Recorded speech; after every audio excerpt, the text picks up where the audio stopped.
a ti. María me dice.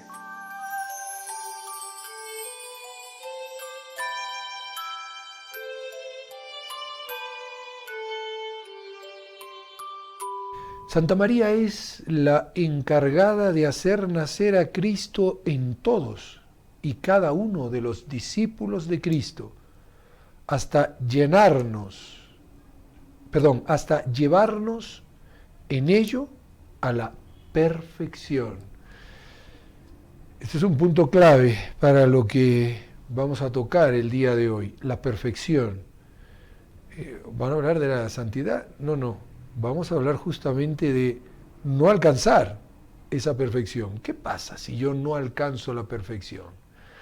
Saludo cordial a todos los amigos que nos siguen a través de los distintos medios, aquellos que nos están viendo en vivo y en directo aquí en el Cusco a través de las ondas del canal 27 UHF o nos están escuchando a través de los 720 AM.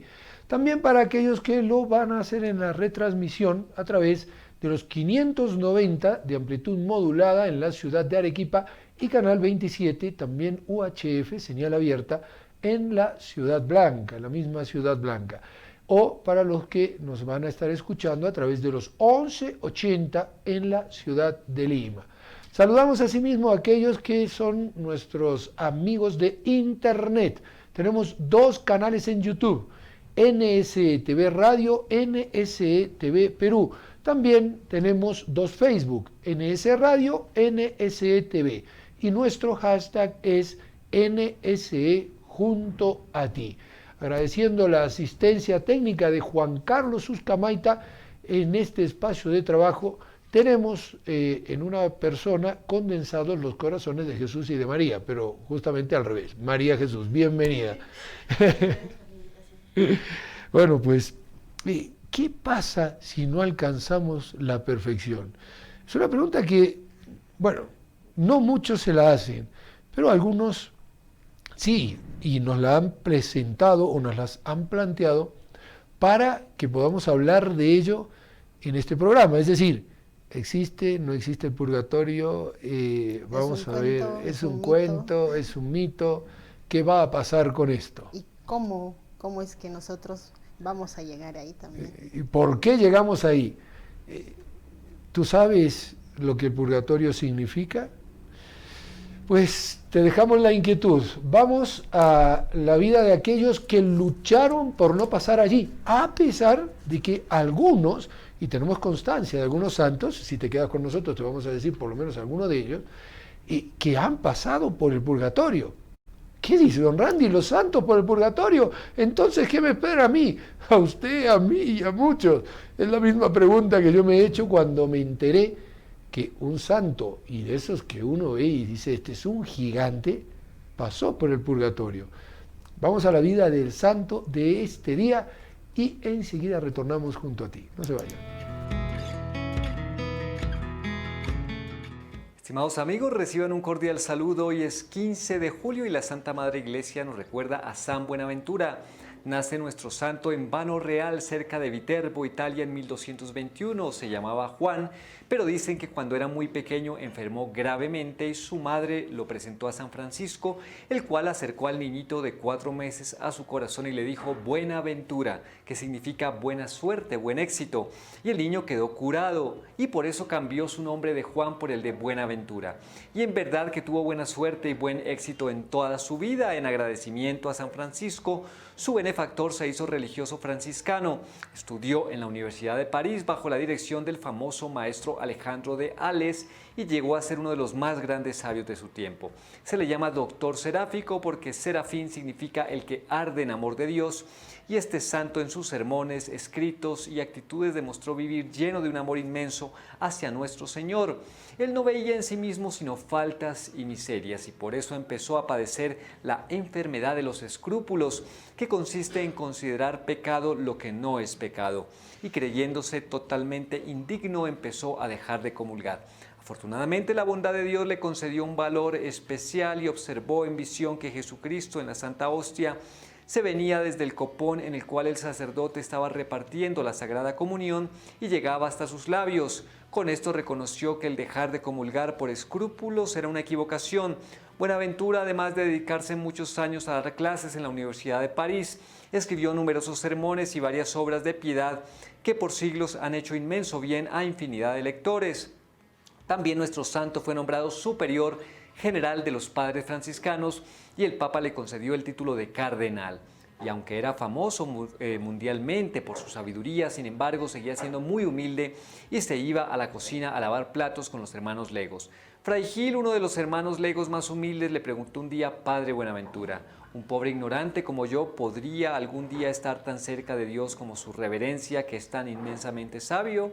El gran sabio le respondió: oh mi querido Fray Gil, si una pobre viejecita ignorante tiene su amor de Dios, o tiene más amor de Dios que Fray Buenaventura, estará más cerca de Dios en la eternidad que Fray Buenaventura. Este gran doctor, que por 17 años fue superior general de los padres franciscanos, tenía una cualidad especialísima, una exquisita bondad en su trato, una amabilidad que le ganaba los corazones, un modo conciliador que lo alejaba de los extremos, de la extrema rigidez que amarga la vida de los otros y de la relajación que deja a todos seguir por el camino del mal, sin corregirlos. Sus virtudes preferidas eran la humildad y la paciencia, y la meditación frecuente en la pasión y muerte de Cristo lo llevaba a esforzarse por cumplir aquel consejo de Jesús: aprended de mí, que soy manso y humilde de corazón. Su crucifijo lo tenía totalmente desgastado de tanto besarle las manos, los pies, la cabeza y la herida del costado. Su amor a la Virgen María era intenso y por todas partes recomendaba el rezo del Ángelus.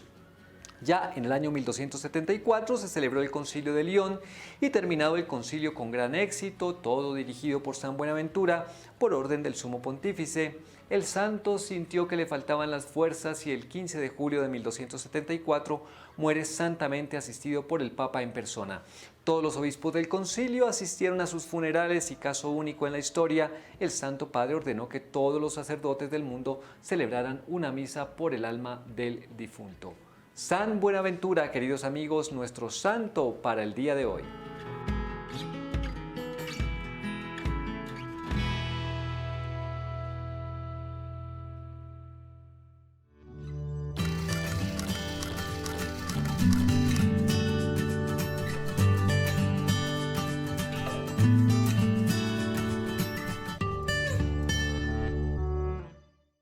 Muy bien, ya estamos nuevamente junto a ustedes y tenemos aquí a Juanita la preguntona. No, ella es María Jesús la preguntona, dicen. No soy la preguntona, por Bueno, decirlo pero de alguna manera. vamos a ver qué puntos nos interesa hablar con respecto a esto, ¿no? Más que interés, yo creo que hay muchos católicos o creyentes, así no sean católicos practicantes, que siempre se han hecho la pregunta: ¿por qué Dios manda las almas y por qué ha creado el purgatorio? ¿Qué es el purgatorio? ¿Quiénes van al purgatorio? Y hay un punto también que lo podemos anexar a esto: ¿existe verdaderamente el purgatorio? Porque, por ejemplo, nuestros hermanos separados no solo lo ponen en tela de juicio, sino que dicen Que no. manan, esto no existe, esto no es. Y lo que tal vez no sabemos, muchos de nosotros, es que en diversos pasajes de la Sagrada Escritura de la Biblia se encuentran referencias al purgatorio. Claro, no viene con el nombre purgatorio, pero hay referencias que se pueden encontrar, por ejemplo, en el Evangelio de San Mateo. Les invito. Yo iba a agarrar la Sagrada Escritura y no la agarré, pero lo vamos a tener en el próximo bloque, vamos a ir leyendo estos pasajes. San Mateo capítulo 12, versículo 32, San Lucas capítulo 12, versículo 59, en la primera carta a los Corintios capítulo 3, versículo 15. También se entiende, por ejemplo, el espíritu de que se puede rezar por las almas viendo uno de los libros de los Macabeos en el cual Judas Macabeo manda a celebrar sacrificios en aquel momento en el templo de Jerusalén por las almas de aquellos que murieron y que estaban poniendo la confianza en algunos idolillos que llevaban. Pero en definitiva, vamos a esa pregunta: ¿qué es el purgatorio? El purgatorio, primero, es de fe, es un dogma, está definido, sobre todo se ha esclarecido mucho en el Concilio de Trento, y es un lugar en donde las almas que mueren en gracia de Dios, pero no están purificadas del todo, tienen que pasar para poder estar absolutamente purificadas y tener la visión beatífica. Nada manchado puede entrar en el cielo. Por lo tanto, si estamos ahí con alguna manchita de grasa por acá y alguna manchita de tierra por el otro lado, pasamos por el purgatorio y con la lejía del purgatorio se nos limpian esas manchas. ¿Hay varios purgatorios? No. Lo que sí hay es diferentes grados dentro del purgatorio de acuerdo a lo que yo tengo que purificarme. Es como el infierno. Tengamos en cuenta que el purgatorio es considerado uno de los infiernos. Lo que pasa es que es un infierno temporal. Yo, entro en el purgatorio sabiendo que estoy salvado y el alma se sumerge en el purgatorio con el deseo de estar lo suficientemente purificada para poder ir al encuentro de Dios, es decir, entra voluntariamente al purgatorio. Nadie le pone un revólver en la cabeza y dice, tú al purgatorio, desgraciado, porque mira lo que has hecho, sino que la misma alma, al verse manchada, al ver la belleza de Dios, dice, yo no puedo entrar así, es necesario que me purifique antes. Pero sí. Antes de que pase eso, se supone que hay un juicio particular. Hay un juicio particular. En ese juicio particular se determina de que esa alma no tiene un pecado mortal que no haya sido confesado, si es que cometió algún pecado mortal en su vida.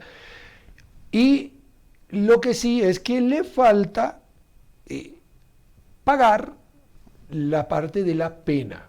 Como nosotros sabemos, cuando yo cometo un pecado, hay, podríamos decir, dos componentes en ese pecado. Uno, la culpa, es decir, yo deliberadamente he cometido ese pecado, tengo culpa por haberlo hecho. Segundo, la pena, es decir, por haber cometido ese pecado, tengo que pagar por él. El ejemplo clásico o típico que tenemos es un niño rompe una ventana del vecino, golpea la puerta del vecino y dice, mire, le pido perdón, he roto la ventana. Hijo mío, te perdono, no pasa nada, pero me pagas el vidrio. Claro. Eso es evidente. O clavo un clavo en la pared y, que ese es el pecado, saco el clavo, la culpa está perdonada, saco el clavo, pero me queda el agujero. Tengo que tapar ese agujerito. Pues eso es lo que se hace en el purgatorio. Se paga aquello que se debe y no se ha expiado aquí. Yo puedo expiar aquí a través de sacrificios, a través de obras de caridad y de misericordia. Yo puedo abreviar mi purgatorio aquí. En vida. En vida, sí. Con las oraciones. Se puede hacer con oraciones, principalmente con sacrificios, obras de misericordia, obras de caridad. O sea, yo puedo achicar mi purgatorio. Pero para ir al purgatorio, lo que quería un poco que quede claro es que, o sea, en el juicio particular nos determinan que vamos a ir al purgatorio. No. Nosotros... Attenti piaci. A ver. Hay un punto que es importante. El juicio en sí lo que hace es mostrarnos nuestra vida. Ya. Dios nos dice, estas gracias recibiste, estas fueron tus acciones. Ahora saca la conclusión. La misma alma es la que dice, si se condena, me he equivocado, me condené, y se arroja la misma alma al infierno. Escuchará las palabras, apartados de mí, maldito, pero esas palabras, ella las comprende perfectamente, se va al infierno. O sea, cada uno. Exacto, libremente. San Juan Bosco tiene una visión muy bonita de eso, y él, que vio el infierno, y decía que las almas iban corriendo a una velocidad desesperada, huyendo de la presencia de Dios. Es decir, ellas mismas se arrojaban al infierno, porque al ver sus obras y al ver esa magnificencia de un Dios tan caritativo, ellas mismas decían, he rechazado y muero rechazando esta realidad. O sea, solitos nosotros determinamos. Solitos nosotros diremos, en el infierno nadie dice, Dios me puso aquí. Nadie. Todo Yo el me mundo dice, condené. me he equivocado, me he condenado, pero yo lo hice. Por eso Satanás, que es el padre de la mentira, pero que en algunas veces le obligan los exorcistas, por ejemplo, a decir la verdad, dice el padre Amor que en un exorcismo le dijo, porque uno de los sacerdotes le estaba diciendo, vete al infierno que han creado para ti, y el demonio le dijo, tú no sabes nada, el infierno lo creamos nosotros, y eso es porque Dios, o sea, la creación del infierno se hace en simultánea con la decisión de Satanás y sus secuaces de decir, yo, a pesar de que este sea mi castigo, yo quiero ese castigo antes que servir a Dios. O sea, cada uno de nosotros construye su propio infierno. Construye su propia situación. Entonces, ¿qué sucede? El alma es condenada, es decir, percibe su condenación, se va al infierno. Percibe que no está condenada.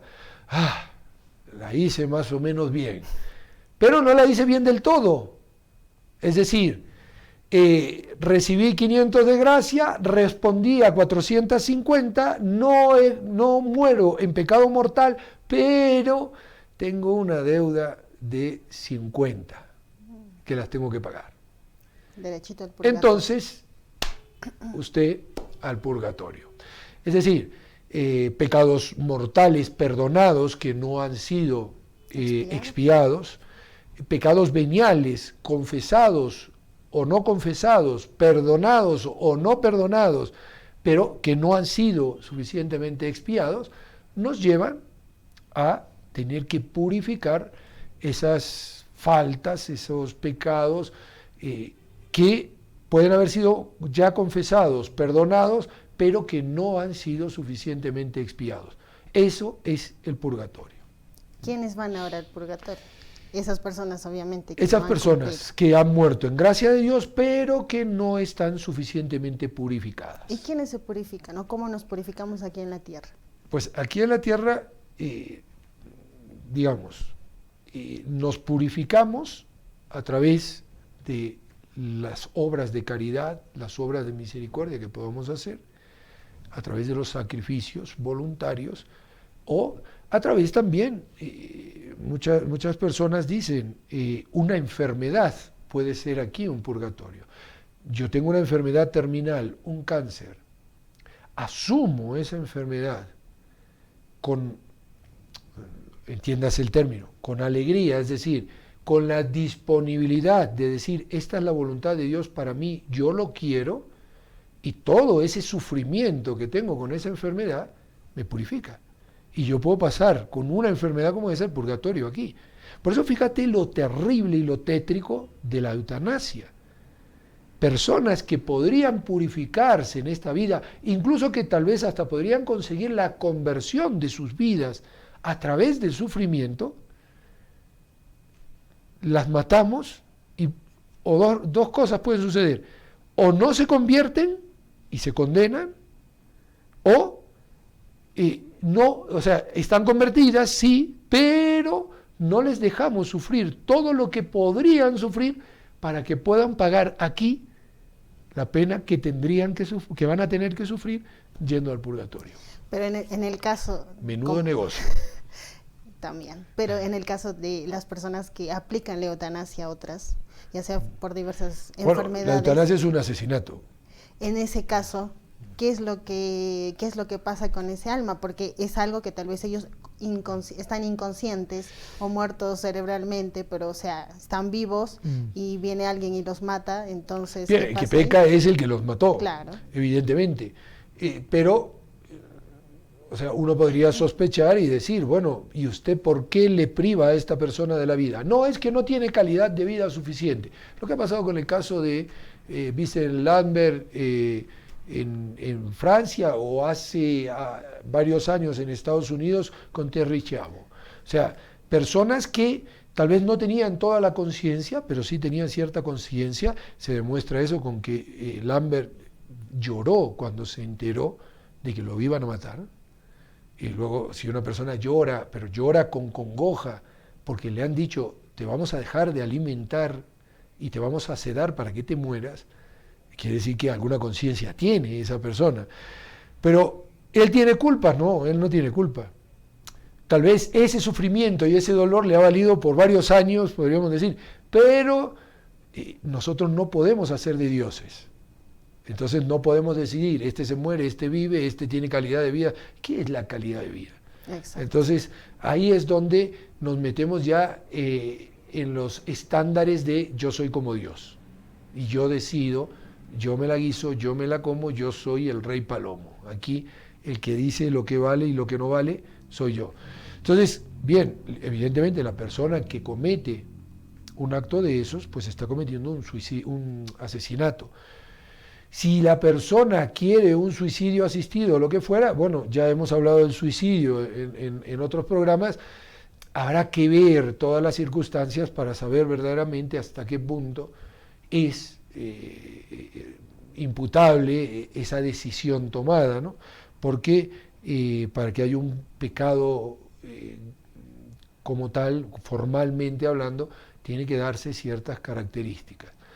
Pero, concretamente, ahora que estamos hablando del purgatorio, veamos la parte importante, la enfermedad para un cristiano, el sufrimiento para un cristiano, el dolor para una persona cristiana, no es algo inútil, no es algo que me quita la calidad de vida, al contrario, puede suponer el darme una calidad de vida mucho mayor, pero allá, donde esperamos todos ir. Todos esperamos ir al cielo, pero todos. El detalle, ojo, es que todos ahora queremos ir de manera fácil, claro, y sin sufrimiento. Claro. Entonces ahí viene la próxima pregunta. O sea, encima que acá tenemos que sufrir... Hay otra opción, otra opción. No quieres sufrir, bien, te damos la opción de las indulgencias. Gana indulgencias. Por ejemplo, rezando un rosario en familia, se puede ganar con las debidas disposiciones, no tener afección a ningún pecado venial, estar en gracia de Dios, se puede ganar una indulgencia plenaria. Fíjense, la indulgencia es parte de lo que nos puede ayudar a no pasar por el purgatorio. Yo asisto a una santa misa, gano indulgencias y puedo ir achicando.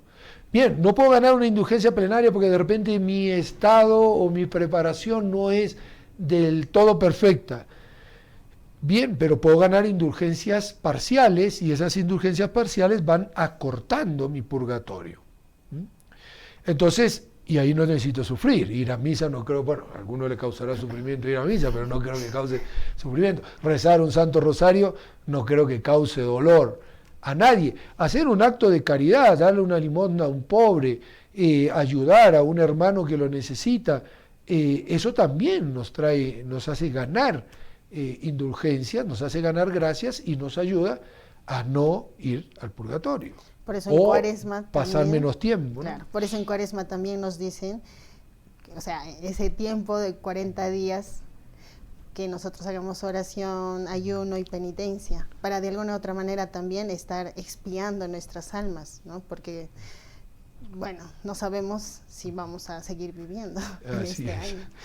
Y fijémonos que el purgatorio tiene su sentido justamente en esto de que nada que sea manchado puede entrar en la presencia de Dios. Era un sentimiento que en el Antiguo Testamento, incluso con cualquiera de las manifestaciones, por ejemplo, la presencia de un ángel o las distintas teofanías que se han tenido, se sentían. Por ejemplo, Isaías, cuando tiene esa teofanía, dice: soy un hombre de labios impuros que habita en un pueblo de labios impuros. Me voy a morir, he visto a Dios. Jacob, cuando tiene la visión de la escala, dice: en verdad, esta es tierra de Dios, he visto a Dios y no me he muerto. Y así podríamos poner sucesivamente cantidad de pasajes. Pero ese ser manchado, ese saberme pecador, es algo que es una conciencia que todos tendríamos que tener, no todos las tenemos, pero todos tendríamos que tener. Y es eso justamente lo que lleva a las almas, una vez que están ya después del juicio va a decir, bueno, yo con estas fachas no puedo entrar en el cielo. Tengo que ponerme ese vestido de gala que es el propio de aquellos que habitan el cielo. Fíjate que Santa Margarita, perdón,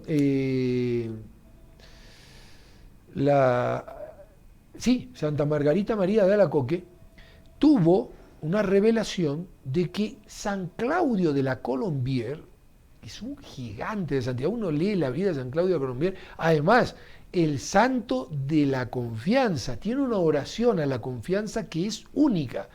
Pues San Claudio de la Colombière estuvo un tiempo, breve si se quiere, contando el tiempo aquí en el mundo, pero desde que lo descubrieron, que había fallecido, creo que hasta que lo amortajaron y lo prepararon, pues todo ese tiempo estuvo en el purgatorio. Curiosamente, por un acto aparente de desconfianza, evidentemente venial, ¿no? O sea, una imperfección, incluso hasta podría ser, pero pasó por el purgatorio. Y uno se queda diciendo, San Claudio de la Colombière pasó por el purgatorio, ¿qué me espera a mí? Por eso algunos apelan al martirio, si mira, me muero mártir, me voy derecho al cielo. El martirio también nos libera del purgatorio, porque el mismo martirio pasa a ser, podríamos decir, el acto de purificación pleno. Muero por confesar la fe de nuestro Señor Jesucristo. Eso en el caso de personas que dan su vida voluntariamente. Lógico, o sea, o que han sido muertas por odio a la fe, profeso, y mueren, y ellos, bueno, me va a matar, pues me mató, ¿qué voy a hacer? Pero mueren por odio de la fe. O sea, no necesariamente el mártir tiene que decir, Señor, aquí estoy, no, o sea, acepta su muerte, lo van a matar por odio a la fe, y eso es un martirio. Le decía esto porque no podemos pensar lo mismo, muchos pueden estar pensando que los niños que han sido abortados son mártires. Pero no, claro. O sea, el martirio evidentemente es por muerte, por muerte de odio a la fe. Exprofesa, por parte de quien me va a matar, y por parte de quien recibe esa muerte o está condenado a muerte, aceptarla y decir, bueno, pues ya, si tengo que morir, moriré. ¿Qué vamos a hacer, no? Pero tampoco con el pensar de que el martirio voy a estar cantando las glorias del Señor. O sea, no todos los mártires necesariamente van a tener la asistencia, sí la fortaleza, porque sin la fortaleza del Espíritu Santo, imposible sufrir el martirio, aunque sea que me van a fusilar. Pero, por ejemplo, veamos el caso del Padre Pro, el beato Padre Pro, que creo no lo canonizaron todavía. Pues el Padre Pro, que muere en la época de los cristeros en México, un sacerdote jesuita, a él lo condenan y él dice claramente, me están condenando por odio a la fe, o sea, yo no soy inocente de lo que quieren acusarme, y y la Iglesia reconoce de que verdaderamente el presidente Calles con todos sus secuaces lo mató más bien porque él trabajaba y mantenía a la gente en la fe, claro, en la clandestinidad, ¿no? Pero muere mártir y es confesado, digamos, o sea, es reconocido su martirio. Y cuando él va a morir, sencillamente primero pidió rezar, se arrodilla, reza y después abre sus brazos en cruz y da el grito, viva Cristo Rey, y lo fusilan y ahí quedó. Igual que San José Sánchez del Río. Exacto, muchísimos, o sea, muchísimos en aquella época de los cristeros y en las persecuciones que sufrieron en España, en la España de la Segunda República, ha habido muchísimos casos de este tipo de martirio, ¿no? Algunos más asombrosos que otros. Lo que nos asombra es que el tiempo pasa y nos vamos poniendo viejos. No, eso es otra cosa. Vamos a hacer una pausa, si te parece, Juan Carlos, y enseguida retornamos con el purgatorio y todas estas preguntas que muchas veces nos las hacemos nosotros y no las tenemos tan claras, pero es importante saberlas. No se vayan, estamos junto a ti.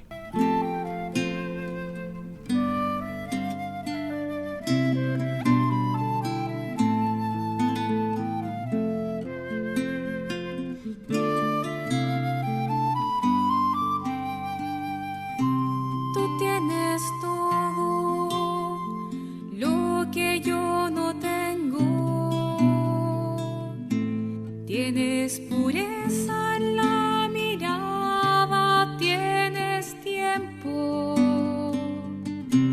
Tú tienes hambre y sed de justicia, y la palabra perdonar está en tus venas. Dura cadena la que me impide salir a conocer la luz del día. Dura cadena la que me impide salir a conocer la luz del día. Tú tienes claro lo que es respirar profundo, sin aspirar lo que despide este mundo. Tienes paciencia, tienes limpia la conciencia, tienes el pecho desprovisto de duda. Dura cadena la que me impide salir a conocer la luz del día. Dura cadena la que me impide salir a conocer la luz del día. Fuiste al madero, fuiste libre y prisionero.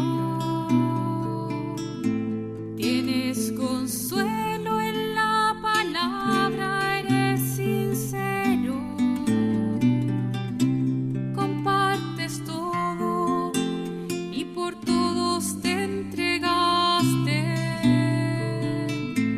Y en el momento en que fallé, tú no fallaste. Dura cadena la que me impide salir a conocer la luz del día. Dura cadena la que me impide salir a conocer la luz del día. Dura cadena la que me impide salir a conocer la luz del día. Tú tienes todo y todo me lo das.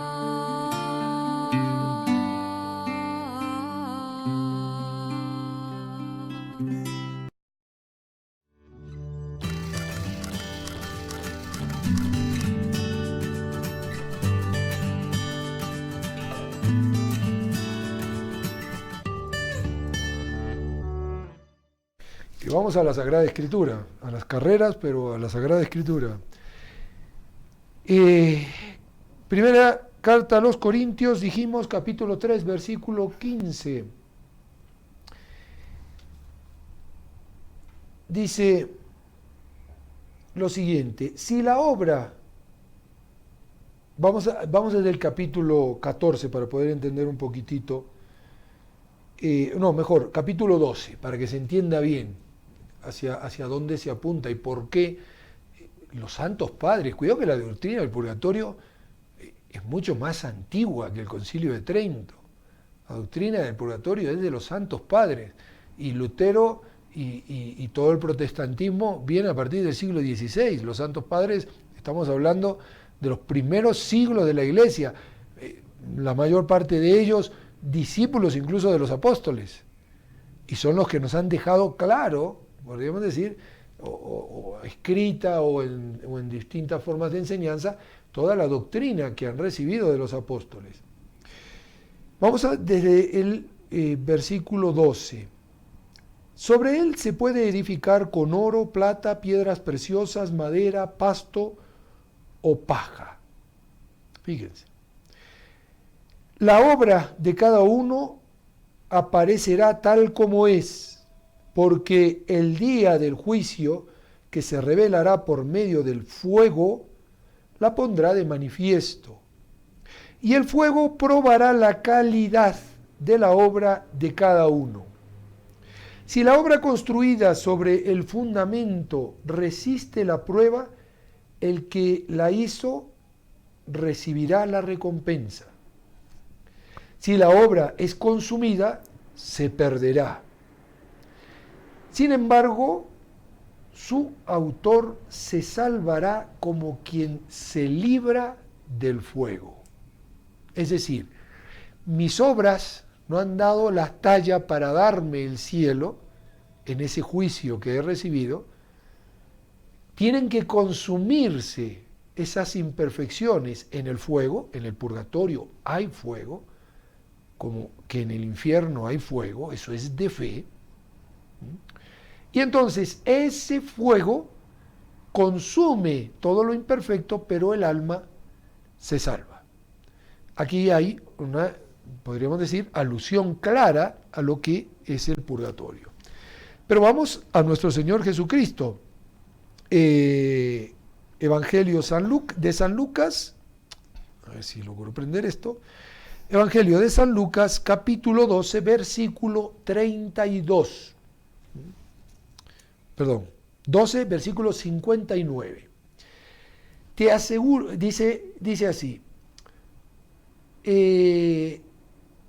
cuando vas con tu adversario a presentarte ante el magistrado, trata de llegar a un acuerdo con él en el camino, es decir, haz ahora las obras que tienes que hacer de caridad.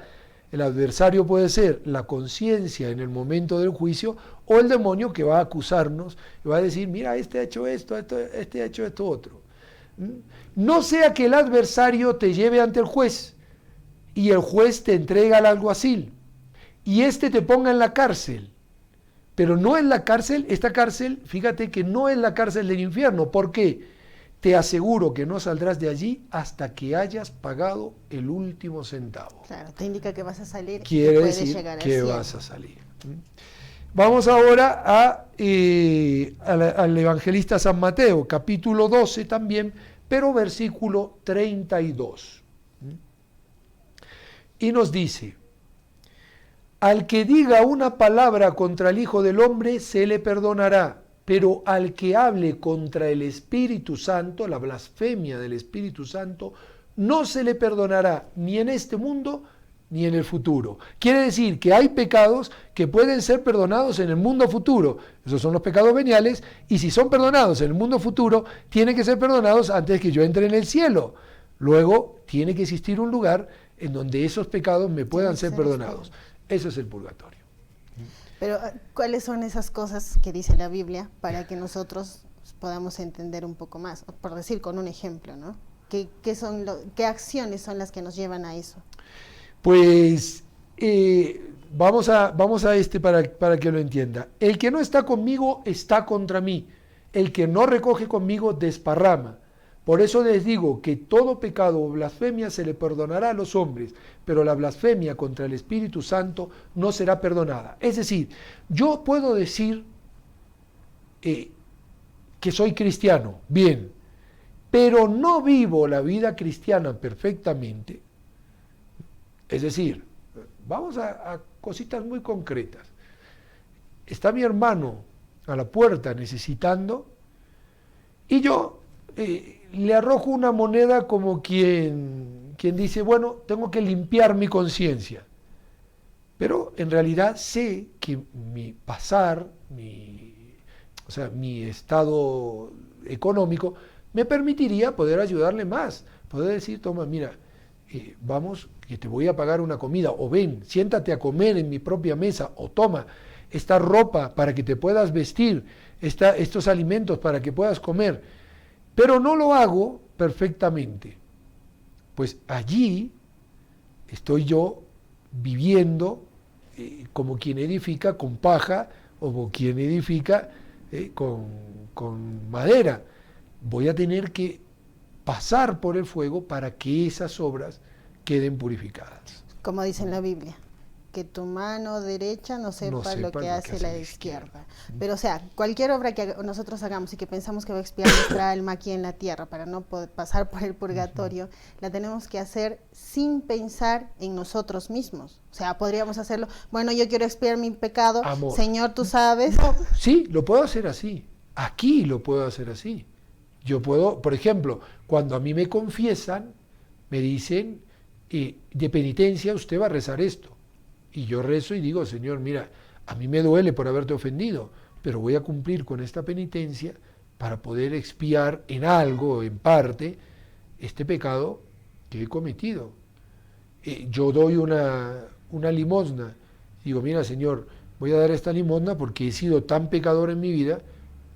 Tenme ahora en cuenta esta acción buena que voy a dar y doy una buena limosna, que me cueste, que la sude, pero la doy con alegría. Y esa limosna yo la estoy dando para poder expiar, lógico. O sea, tenemos que hacer esa obra, esa acción, uno, con alegría, uno, con la intención de que... La intención, digamos, en la obra de caridad, hacer el bien al otro, yo no necesito decir, Señor, hago esto por esto. Estoy diciendo que puedo hacerlo con ese fin, porque alguno diría, pero es imperfecto que yo vaya a darle una limosna a una persona para poder expiar lo mío. No, porque me está diciendo Jesús, ponte a buenas ahora, que puedes, arréglate ahora con el dinero de la iniquidad, porque cuando vayas al juicio, te va a agarrar el adversario, te va a entregar al juez y te va a decir, métalo a este en la cárcel porque este no hizo lo que tenía que hacer. Pero no sería algo contradictorio, porque en la misma Biblia lo dice, que cuando Sí, tu mano da que no sepa la otra. No, me refiero al hecho de que cuando el fariseo y el publicano, uno dice, Señor... No, pero atento, hay una cosa muy distinta. Otra cosa es que yo vaya tocando la trompeta y que diga, miren, voy a darle una limosna a estos pobres, miren qué bueno que soy. Aquí está la limosna, Señor, tenme en cuenta esta limosna. Perdón, ya esa limosna la perdiste haciendo el ridículo para que todos los demás sepan que estás dando esa limosna. Claro, por eso ahí está en el secreto. Pero sí que yo puedo decirle a Dios, mira, esta limosna la voy a dar para que me perdones, porque de verdad yo he pecado mucho y quiero salvar mi alma. Es válida, no es egoísta. Lógico, no es egoísmo. Y lo otro, muy bien, más perfecto es decir, mira, Señor, aunque no me tuvieras en cuenta, yo a este hermano no lo puedo dejar así, aquí está. Y Dios dirá, hijo mío. ¿Y qué pasa en el caso de las personas que tal vez materialmente no pueden dar algo, pero qué pueden hacer para expiar entonces su pena? Muchas cosas. Por ejemplo, yo puedo rezar por el alma de aquellas personas que de repente no están teniendo una buena vida. Puedo, digamos, privarme yo mismo a través del ayuno, a través de la penitencia. No que voy a dejar de comer. Bueno, si quiere dejar de comer o quiere comer una sola vez en el día, alguna vez, lo ve con su director espiritual y eso ya es cuestión de las fuerzas que se tengan y de lo que se pueda hacer. Pero me refiero al ayuno, decir, mira, Señor, yo no tengo dinero, pero tampoco tengo como para dar limosna, pero voy a hacer algo. Mira, por ejemplo, voy a ir a limpiar el templo de mi parroquia, ayudar en la parroquia, a repartir la ropa o los alimentos a los pobres, o no sé, incluso una cosa curiosa que tengo ganas de enterarme, Señor, te ofrezco este sacrificio, porque no puedo yo dar limosna, no tengo la capacidad de eso, no voy a ver el partido de la final de Perú contra Brasil, por el hecho de ponerte a ti contento y expiar mis pecados. Menudo ofrecimiento, o sea, para algunas personas eso sería es un gran sacrificio. Tremendo. Pero veamos que, o sea, los sacrificios están a nuestra mano. Es decir, yo hago sagrado todo acto que ponga en las manos de Dios y que me una a ese único sacrificio, que es el sacrificio de Cristo. Mira, Señor, te voy a acompañar a ti en la cruz. Yo podría estar en este momento viendo el partido de fútbol, no lo voy a ver, para acompañarte a ti en la cruz y ofrecerte así y expiar un poco mis pecados y los pecados del mundo entero. Eso nuestros hermanos separados nos podrían contradecir, porque hay una parte en la Biblia en la que dice de que no, o sea, a Dios no le gustan sacrificios ni holocaustos y etcétera, etcétera. No, pero también ¿En qué dice, caso? pero me has dado un cuerpo. Es decir, cuidado, los sacrificios y holocaustos que a Dios ya no le agradaban son los de las vacas, los de los corderos, que se ofrecían según la antigua ley. Pero dice el Señor, me has dado un cuerpo. Es decir, y dice San Pablo, yo tengo que completar lo que falta a la pasión de Cristo en mi carne. Luego yo puedo hacer ese tipo de sacrificios. Cuando vienen a decirle, ¿por qué tus discípulos no ayunan? Porque mientras el novio está con ellos, no van a ayunar, claro. Pero les será quitado el novio y entonces ayunarán. Es decir, todo eso es indiscutible con la misma Sagrada Escritura. Es válido. Tenemos Sí, una pregunta. sí, doña Claudia Chaparro nos reportó la sintonía y nos pregunta, antes de que nos vayamos, pues ya nos pasamos, ¿qué pasa con los creyentes, por ejemplo, de otras religiones, de Buda, que mueren creyendo que fueron buenos? Esto lo hemos contestado alguna vez, pero vale la pena también decir, bueno, ellos pasan por el purgatorio también. Claro, si no vivieron plenamente, o sea, no cometieron pecados mortales bueno, en cierta forma se han arrepentido de esos pecados que hayan cometido, porque cuidado, yo puedo hacer un acto de contrición perfecta y aunque no me confiese, con ese acto de contrición mi pecado mortal queda borrado. Wow. Pero yo tengo que expiar ese pecado, ¿no? O sea, la culpa de ese pecado. Perdón, la pena de ese pecado. La culpa queda perdonada, la pena hay que expiarla. Pues lo mismo con cualquiera de las personas que sea de otra religión. O sea, ¿vivió la ley natural? Sí. ¿La vivió bien? Sí. Pues, o la vivió imperfectamente, sí, pero se arrepintió, sí. Muere y esa persona que no ha conocido la fe cristiana, que ha vivido de buena fe en su religión, se salva. Aunque no crea en Jesús, ni en María, Claro, ni en los lógico, santos, porque, ni en la iglesia, ni en el porque Papa. Dios no va a ser tan injusto decir, mira, tú no te enteraste, lo lamento mucho, es lo mismo que con los indígenas Claro. que están viviendo en el medio de la selva y que no tienen conocimiento de O nada con de la las fe, personas ¿no? que O sea, viven en el campo, alejadas, no, con sus propias yo creencias. tengo, digamos, vivo la ley natural, sí, pues si vivo esa ley natural de Dios que está impresa en mi corazón, pues entonces me salvo. Algunos de ellos tendrán que pasar por el purgatorio por aquellas deudas que tengan en cuanto a la pena, ¿no? O sea, pasarán también por el purgatorio, sí, pues pasarán por el purgatorio, algunos de ellos. Ahora Pues sí rezamos. se nos fue el tiempo, como ven ustedes, este es un tema para mucho más, todavía nos quedan pendientes incluso varias Muchas cosas, ¿no? preguntas, sí. Así que de repente por ahí en algún otro programa volvemos sobre el purgatorio. Ahora vamos a las intenciones rápidamente de nuestros amigos, los nombres nomás. Sí que quiero que recemos por una... Vamos Sí, a por la salud. poner por la salud de María Claudia. Muy que bien, nos vamos a pedido pedir, una nos han intención pedido que especial. recemos por la salud de María Claudia, con muchísimo gusto, es una de nuestras amigas, podríamos decir, incondicionales, y vamos a rezar por ella y estaremos encomendándola muchísimo. Bueno, rapidísimo. Por Susana Calafatovich, por la salud de Graciela Carreño, Juana Flores, Eva Rosa Estrada, Delia Ordóñez, Luis Alberto Peláez, Bernardino Chacón, Irma Quispe y Luis Bardales. Muy bien, todas estas intenciones y las que cada uno de ustedes tiene en su corazón y esta que nos están acercando también, que pidamos por Giovanna, por los niños y padres del Jardín San Silvestre, por Yumi y por Saturnina, o Saturdina, no sé si lo expresé mal o lo escribieron mal, pues todas estas intenciones, las que cada uno de ustedes tiene en su corazón, las ponemos en las manos de la Virgen y decimos: María, Madre nuestra, por el poder que te concedió el Padre, líbranos de caer en pecado. Dios te salve María, llena eres de gracia, el Señor es contigo. Bendita tú eres entre todas las mujeres y bendito es el fruto de tu vientre, Jesús. Santa María, Madre de Dios, ruega por nosotros pecadores, ahora y en la hora de nuestra muerte. Amén. María, Madre nuestra, por la sabiduría que te concedió el Hijo, líbranos de caer en pecado. Dios te salve María, llena eres de gracia, el Señor es contigo. Bendita tú eres entre todas las mujeres y bendito es el fruto de tu vientre, Jesús. Santa María, Madre de Dios, ruega por nosotros pecadores, ahora y en la hora de nuestra muerte. Amén. María, Madre nuestra, por el amor con que te colmó el Espíritu Santo, líbranos de caer en pecado. Dios te salve María, llena eres de gracia, el Señor es contigo. Bendita tú eres entre todas las mujeres y bendito es el fruto de tu vientre, Jesús. Santa María, Madre de Dios, ruega por nosotros pecadores, ahora y en la hora de nuestra muerte. Amén. Ave María Purísima. Sin pecado concebida. Muy bien.